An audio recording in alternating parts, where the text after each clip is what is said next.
Café Tchanké a vu le jour il y a un petit peu moins de 4 ans maintenant. C'est Nicolas Bélanger qui a fondé la société, qui est bien connu du monde des torréfacteurs, puisqu'il était importateur de café vert. Et à un moment de sa vie, il a décidé d'allier ses deux passions, à la fois le café et aussi le bassin d'Arcachon. Et moi, j'ai repris la société il y a un petit peu moins d'1 an, puisque je partageais les mêmes valeurs que Nicolas. Alors Café Tchanké, c'est une toute petite société. Elle est située à la Teste de Buch, donc sur le bassin d'Arcachon. Et c'est d'ailleurs pour ça qu'on s'appelle Café Tchanké, puisque Tchanké, c'est un mot du bassin d'Arcachon qui veut dire un peu perché.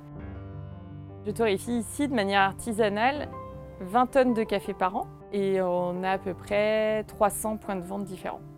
Donc c'est vraiment une petite production assez exclusive.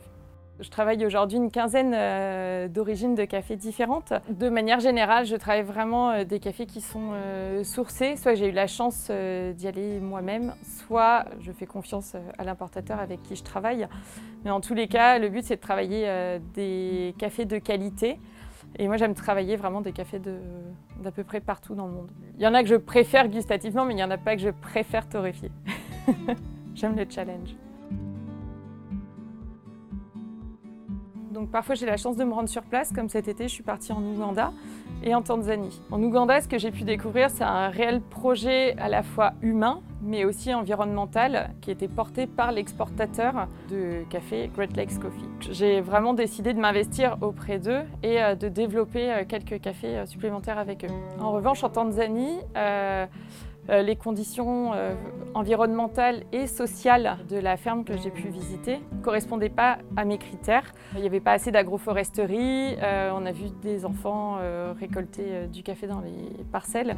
Donc clairement, ce café-là, je ne l'ai pas sélectionné. Je sélectionne à la fois d'un point de vue gustatif, mais aussi d'un point de vue environnemental et social. Donc c'est très important pour moi de transmettre ma passion du café, de la torréfaction en particulier. C'est pour ça que toute l'année, à vrai dire, mon atelier est ouvert. Et si je suis là, bien évidemment, je fais partager ma passion du café. Je fais découvrir à la fois le café vert, la torréfaction et je propose souvent une petite dégustation.